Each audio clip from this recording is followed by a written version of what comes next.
can we find a space where we are going to feel comfortable, where if a bunch of women of color descend upon this location, are we going to feel comfortable there? Will our needs be accommodated?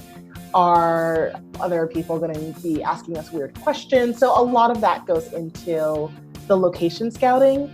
This is Rebel Therapist, a podcast for entrepreneurs who are trained as therapists and who want to level up their businesses, make a bigger impact, feel fulfilled, and be very well paid. I'm your host, Annie Schusler.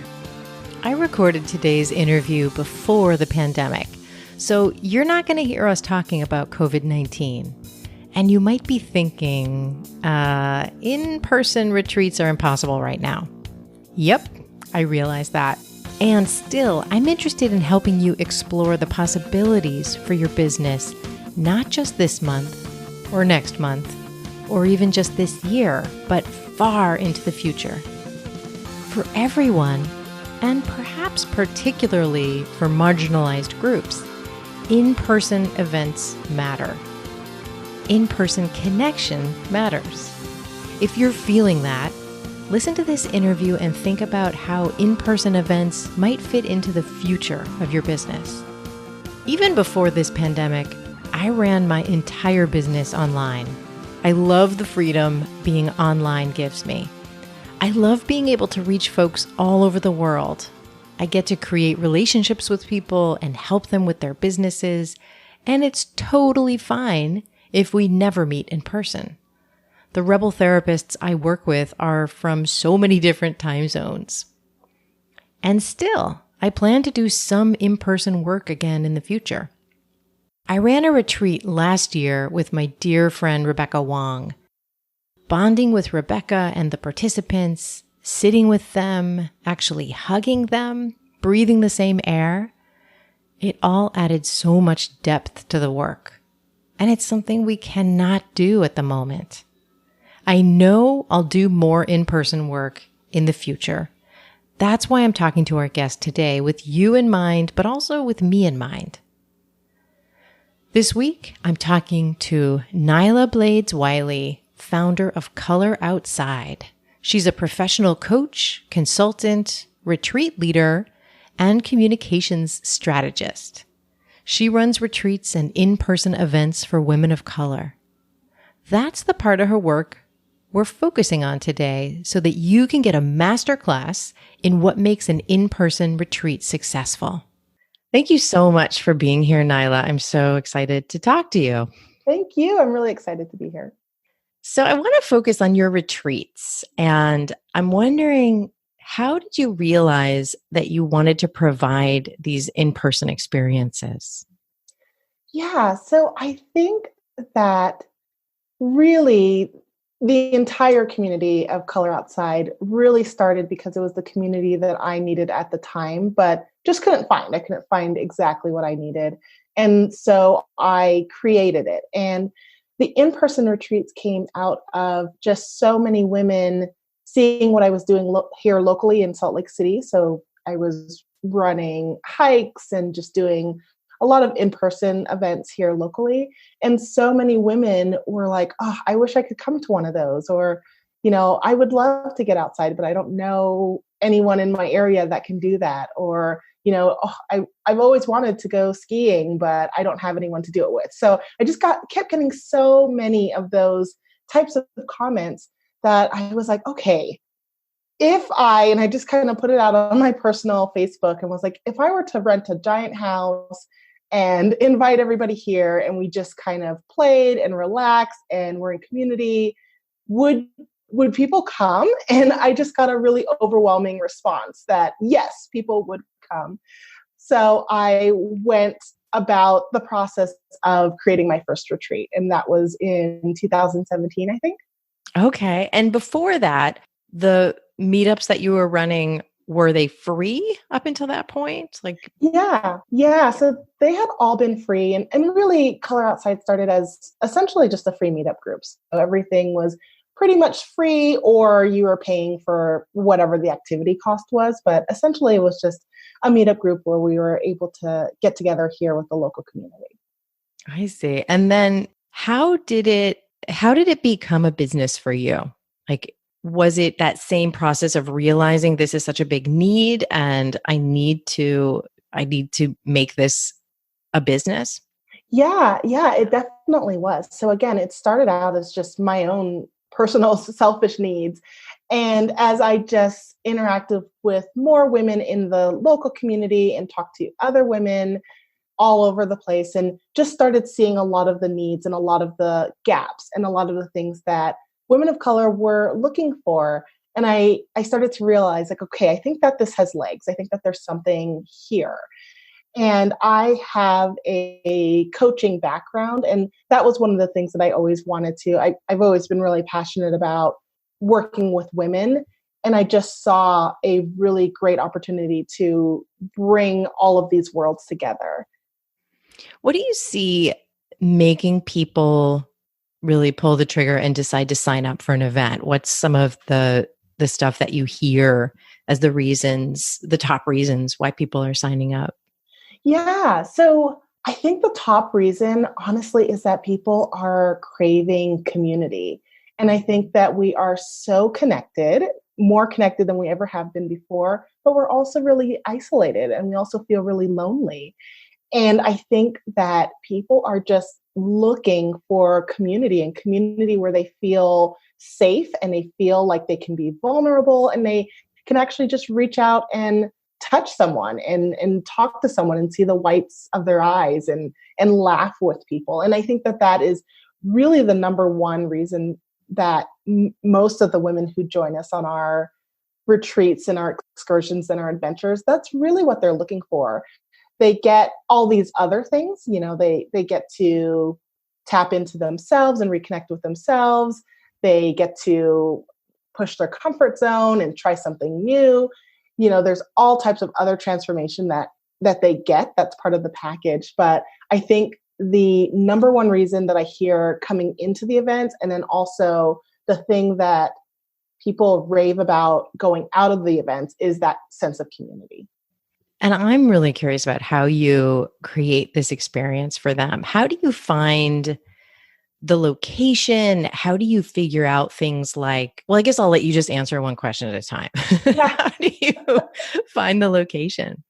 Yeah. So a lot of it just really comes down to, it's a lot of research, but also just following my gut a little bit. So for instance, with our last event that we did at the beginning of February was a ski event. So women were able to come, take ski lessons, again, be in community. We did some visioning workshops. So just an all around holistic day. And as I started, so I knew in the summer that I wanted to do something around skiing. So I started researching and I started calling around. And a lot of the ski resorts just didn't feel accommodating. They didn't feel warm. Either I wouldn't even be able to talk to a real person to ask any questions. So a lot of that goes into that process of where can we find a space where we are going to feel comfortable, where if a bunch of women of color descend upon this location, are we going to feel comfortable there? Will our needs be accommodated? Are other people going to be asking us weird questions? So a lot of that goes into the location scouting. And also, I just love finding those places. So for the ski resort, we were at the Sundance Mountain Resort, which is probably about an hour south of Salt Lake City. So it's still within the city, but it just feels like this really nice little oasis up in the mountains. So it felt accessible enough. Someone could get there pretty easily by car. You could even Uber there without it being too expensive. You didn't need to put chains on your car or have snow tires. So it felt pretty accessible, but it still felt like we were really tucked away from the city. And I felt like that allowed the attendees to just, take that sigh of relief and not have to think about whatever was going on in their lives back home. Yeah. And if you're scouting out a location, are you kind of, as you tell the folks who are at that location or who run that location, you're telling them about your group, are you sort of looking for their enthusiasm and like what kinds of questions they're asking to be able to Yeah. kind of suss out what's this going to be like? Yeah, absolutely. So the folks at the Sundance Mountain Resort were phenomenal and they were so excited about what was going on, and they had their own questions. And I really could see their enthusiasm. I really could see that they were genuinely excited about welcoming our group to their resort. And you don't always feel that. You don't always get that enthusiasm. You don't always get that genuine curiosity. Sometimes you'll get, I've had questions where it's like, well, is it, it's for all women, right? It's not just for, women of color. So you'll get some of that pushback sometimes. And I just make that mental note as I'm going through the process of scouting out these locations and talking to vendors of how I'm feeling about it. Because I do, I do want to make sure that the community feels safe. That's my number one priority, is that if I'm bringing these women into the space and I'm like, we're going to go on this adventure, I do want to make sure that we all do feel safe. And I don't want to open them up to any harm, whether it's intentional or not, that's brought on from the location. Yeah. Yeah. I've noticed something really cool that you do. And I don't know if you always do this, but in bringing in a photographer. Yeah. Do you always do that? And can you tell us about like how that works?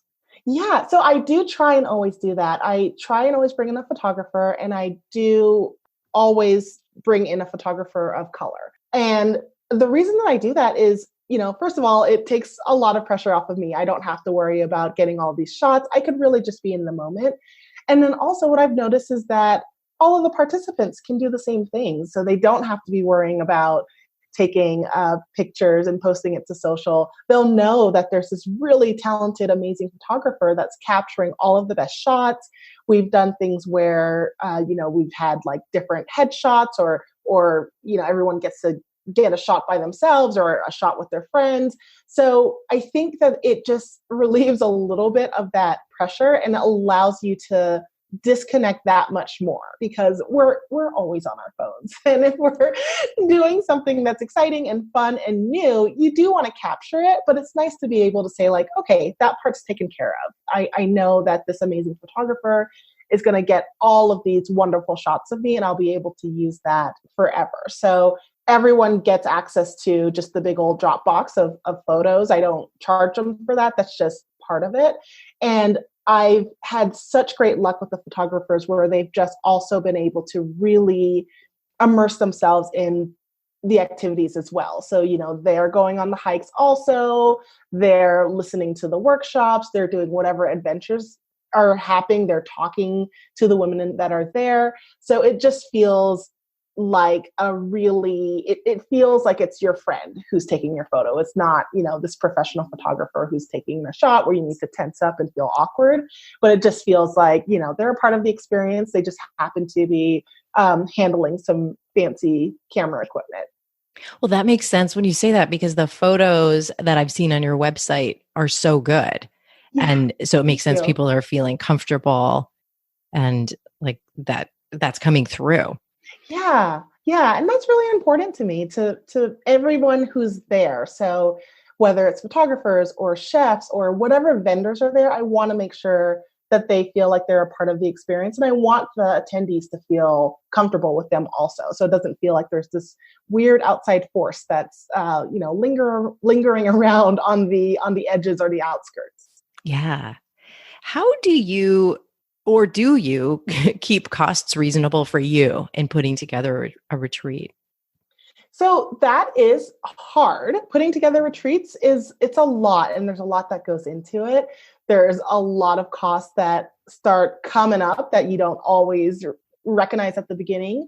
So one of the things that I do is I get really organized with I have this huge kind of master spreadsheet, and I really just plug in all of the things where I'm like, if I was able to do everything I wanted to for this retreat, what would that look like? So what would the cost be? And then what would that break down per person? And then, what would I have to charge in order to make that make sense? And then I can kind of plug and play with things. So it's like, okay, well, maybe this type of adventure might not make sense, or maybe we don't need this type of vendor, whatever. So I just kind of plug and play with all of those different pieces. The other thing that I have been fortunate enough to be able to do is bring in outside sponsors who can cover some of the costs. So that's something that I am looking to do even more of now that in 2020 and beyond, so that I can just keep bringing down the costs of the retreats. Going anywhere for 4 days costs a lot of money. I like to make it all inclusive, so that basically once you touch down at the retreat spot, you don't have to worry about anything. And that's really important to me also, so that you don't always are, calculating things in the back of your mind. I just really want it to feel like you're here, you can relax, you don't have to worry about anything. So what I've been doing is pursuing outside sponsors. So looking to brands and organizations who have similar missions, or where their values align with mine, and seeing if they would be interested in sponsoring all or part of the event. Oh, beautiful. In creating an event, how are you handling like decisions about what kind of ability level or fitness level people need to have going into it? Yeah, so that is an excellent question. And that is something that I really do think a lot about. So basically, I truly believe that, being outdoorsy or being adventurous, all of these words, I think that they are personal definitions. So I think whatever it means to be outdoorsy to you, totally fine. Whatever it means to be adventurous to you, again, totally fine. And all of us are going to have these varying levels of what it means to go on an adventure. So for me, going on an adventure or being adventurous just means that you are open to trying new things. You have just this willingness to try, and you'll try it with enthusiasm. And sometimes it'll be great and sometimes it won't be, but you'll just go in there eyes wide open and with an enthusiastic spirit. So in terms of ability levels, I do really try and make sure that everything that we're doing, basically anyone can do. So you don't have to train before you come to events. You don't have to, hike or run or do any of these things. So I really do try and adapt it to make sure that it's accessible to all ability levels. We also do a lot of things on just like adaptive courses. So we've done hikes on courses where there's a paved path. So, if someone were in a wheelchair, or if they had any other accessibility issues, they would be able to join in with no problem. I've had questions about, we went on a rafting trip and, really grilled the vendors to make sure that everyone of all sizes would be fine being on the raft, fitting into life jackets, everything, so that everyone feels comfortable and we don't get to a spot and it's like, oh, well, such and such won't be able to come because of whatever's happening. So I really do try my hardest to think about all of those angles, and then I also lean on the community to make sure that they're bringing up questions too, where they're like, hey, have you thought about that? And sometimes I haven't. And that's just something that I could add to my list of things to think about and ask questions about going forward. But going into it, I do really try and make sure that if someone is just, coming and they're just excited about it, that they would be able to participate at their fullest. Oh, that's excellent.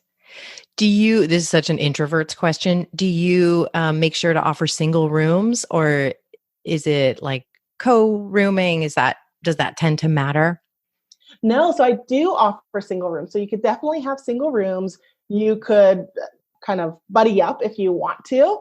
But, oh gosh, I'm trying to think. I think most of the retreats that I've held so far, everyone's been able to get their own room, except for me, incidentally enough. Because a lot of times I'll have, my sister will come and help me once my niece came and helped me. So they stay in the room with me, or I'll have like my best friend stay in the room with me to just help out.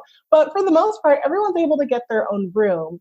And I think just bringing up like introvert and extrovert, I also do make sure that there's enough space, just open space as well. I think that one of the things that I've realized and that I've tried to be really cognizant about is that you don't have to just schedule every hour of space and time for a retreat for it to feel fun and valuable. So letting there be downtime and letting the participants say like, okay, well, I'm going to go and take a nap, or maybe we'll pair off and have smaller conversations, or maybe they'll all decide to stay together and eat lunch, whatever it is, but kind of letting them take the reins on some of that free time so that if they need to, they can go away and recharge and come back.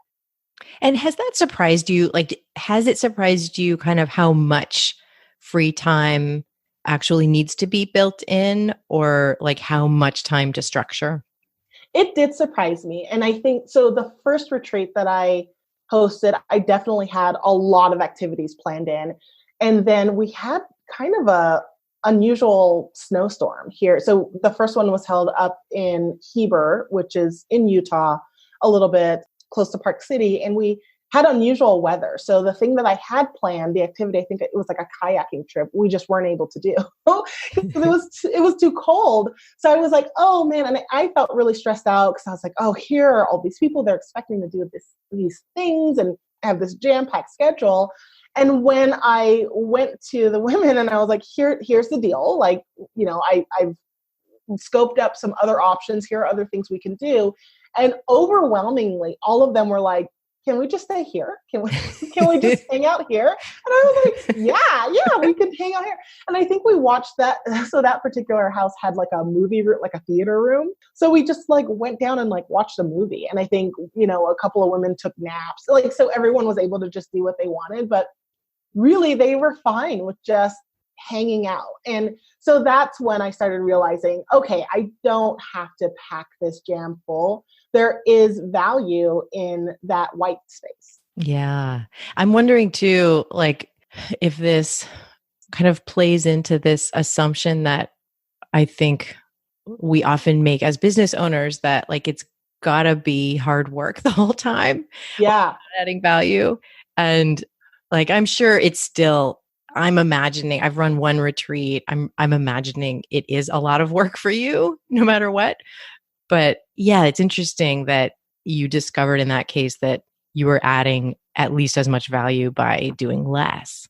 Yeah. And I think that is so fascinating because that's exactly how it is with, our businesses and our lives and just everything, where it's like, we don't always have to be pushing. We don't always have to be hustling or doing something in order to provide value. And sometimes, just being in that space and creating that space for people to take a break is so valuable, because we don't have that in our everyday lives all the time, or it takes work to create that space. So that was a really big learning for me. And since then, I have been really intentional about making sure that there is enough white space. Mm-hmm. And I've heard you say before that part of what being outside does for you is connect you to your core. And I'm wondering, when you're making your business decisions, whether it's about retreats or whether it's about any other part of your business, how do you use that connecting to your own core to make those decisions? So that is a great question, because it's basically what I think I'm always experiencing that push and pull against. And when I first started thinking like, okay, I'm going to make this a business, I started looking at all of the frameworks and all of the gurus and all of the things that I should be doing in order to make this a real business. And I was like, okay, I could do this and I could automate some stuff. And it sucked the fun out of it. I hated it. I didn't like it. It didn't feel real. I didn't feel really connected to it anymore. And it really bummed me out, because I wasn't sure. I kind of wasn't sure what was wrong. And I was like, oh man, like I thought I really liked this business. Maybe I don't. And once I was able to take a step back from it and really start stripping that away, I was realizing that I was making decisions that were running counter to my intuition and my core, and what I knew in my gut I needed to provide. And maybe that wouldn't make sense from, the kind of marketing and online business guru standpoint, but it made sense for me. So I definitely did have to go through that process of feeling that way, and then really stepping back and saying, okay, what's going on? Like, what is making me kind of bummed out about this business that I was so excited about before? Oh, can you think of like something that you were doing that you kind of pulled back from or changed as you got more in touch with how you were feeling about it?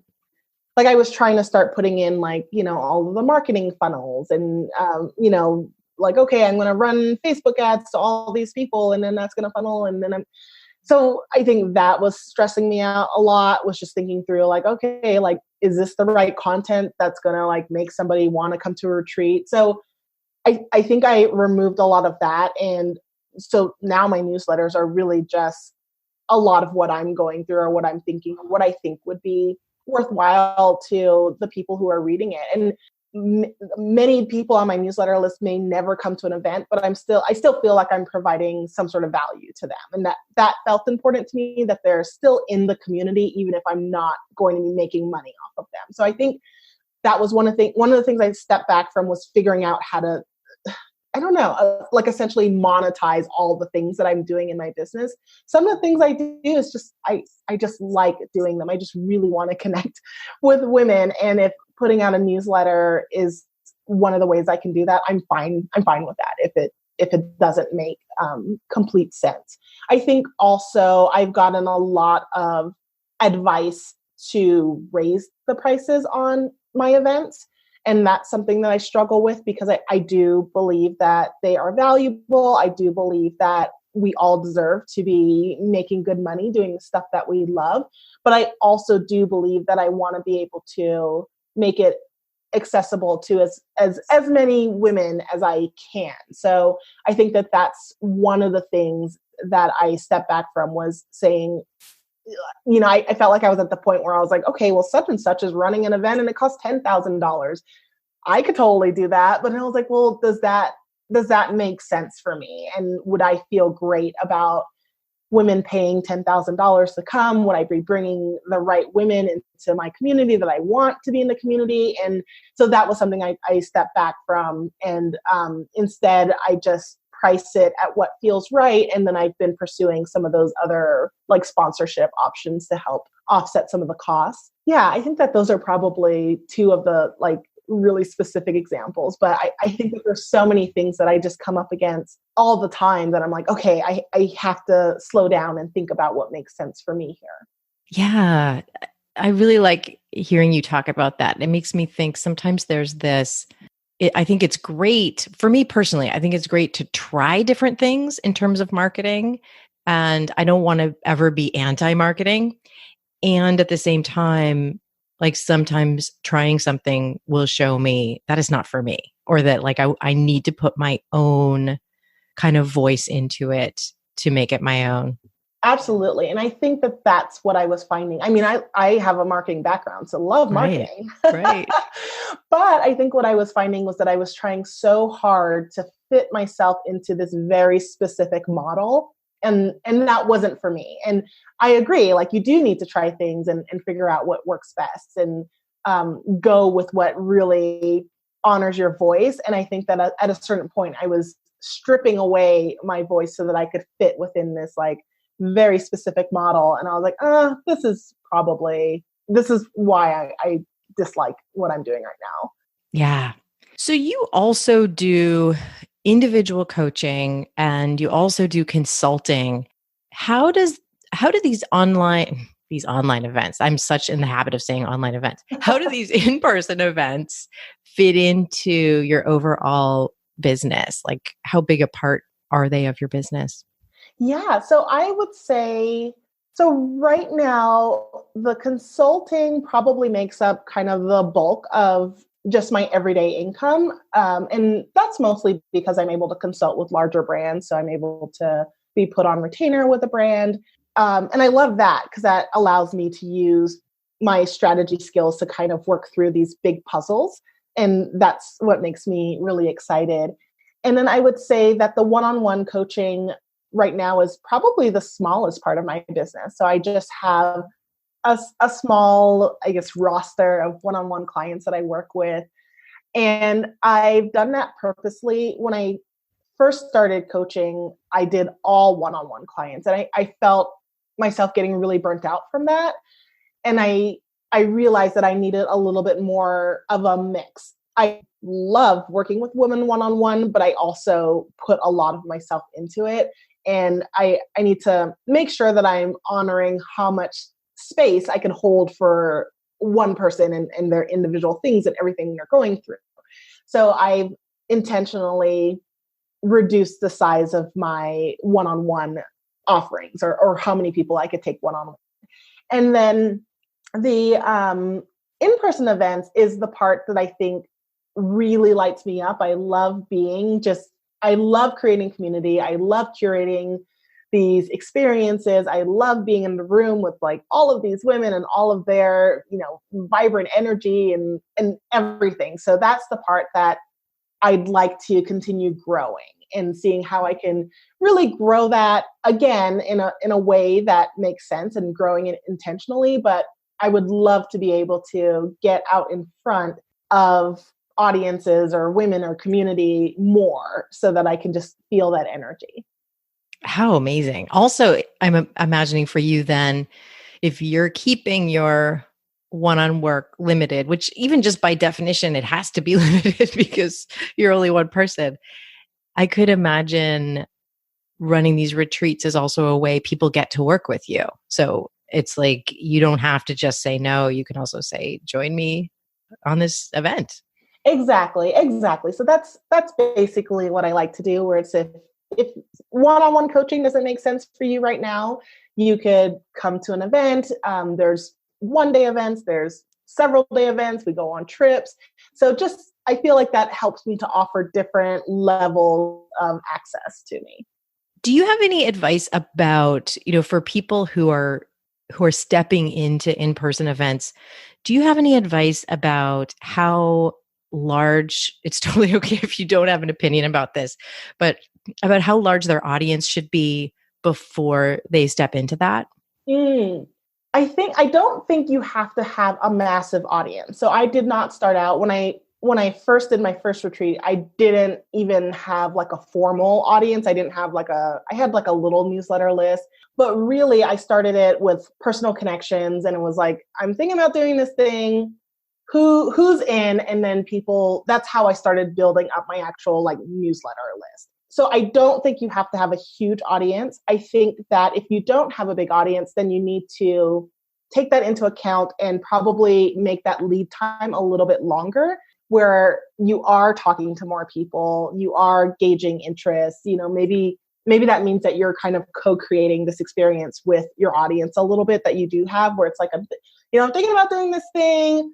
Who's excited about it? And then it's like, would you come if the price range was between this much and this much, or thinking about doing it here? So it might have to be just a longer lead time and you getting much more feedback from the audience that you do have, because it's difficult to get people to come out and take a chance on something new. It's also difficult to get people to, leave their homes and get on an airplane or all of those things. So there's lots of logistics involved in it. So I would say, I think even if you have a large list, I think if running in-person retreats is something that you'd like to do, I would definitely elongate that lead time and get your audience really involved in kind of every step of the process.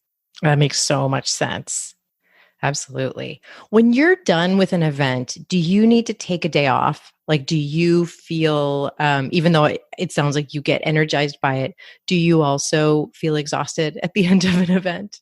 I do. So I get a lot of, if you haven't noticed, I'm pretty extroverted. So, so I do like draw energy from people. So I usually at the end of the event feel like really fired up, but I do feel really exhausted in that, like kind of that like full way. So I feel really full and I feel really tired, and I just feel like my heart's exploding, all of that. So I do usually take some time off. Usually I make sure that the week following an in-person event is basically empty or like very light, or I'm just doing things that I, feel easy to me or feel fun, but I wouldn't schedule any just super taxing work the week following, or even coaching calls or any of that, because I usually am pretty drained.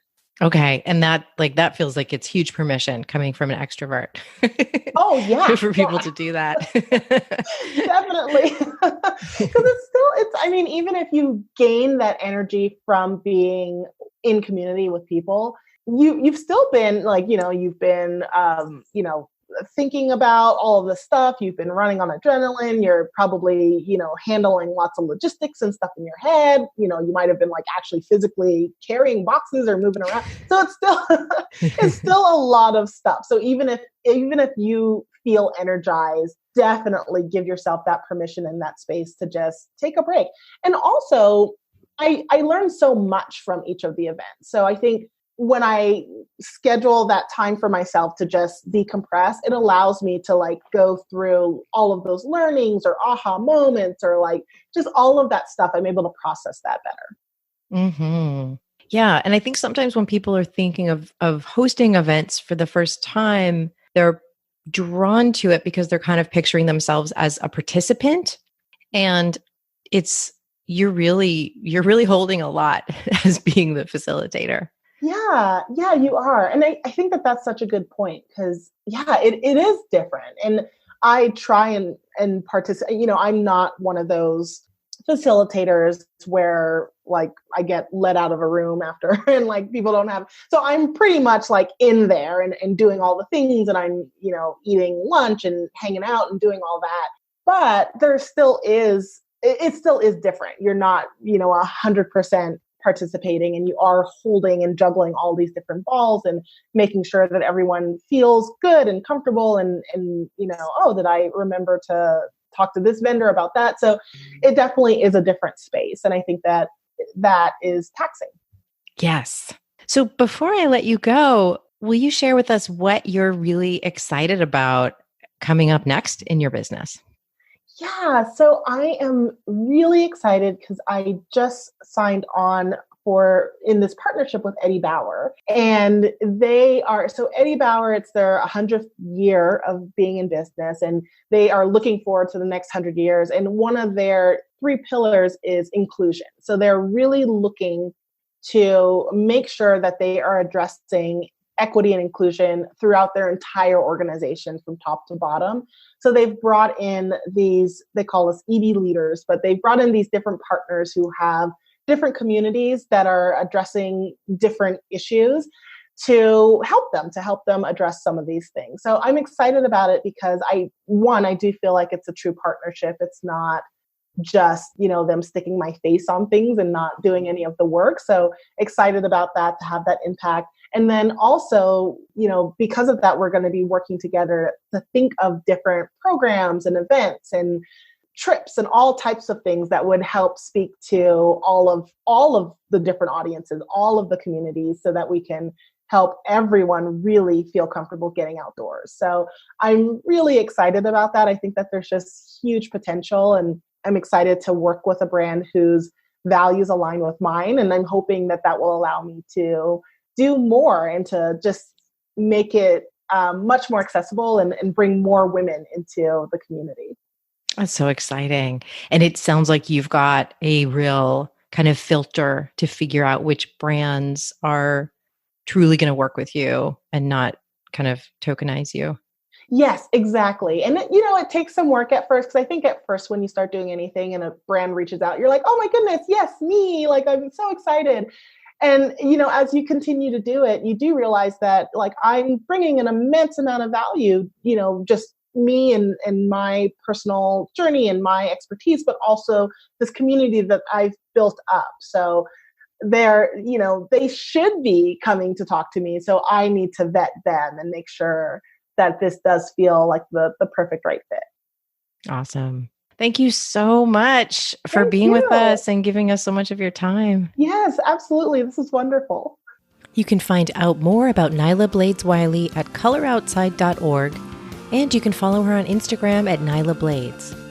I want to thank Cosmo Palms for editing this podcast and Brianne Rising for taking care of our guest. I want to thank you so much for listening.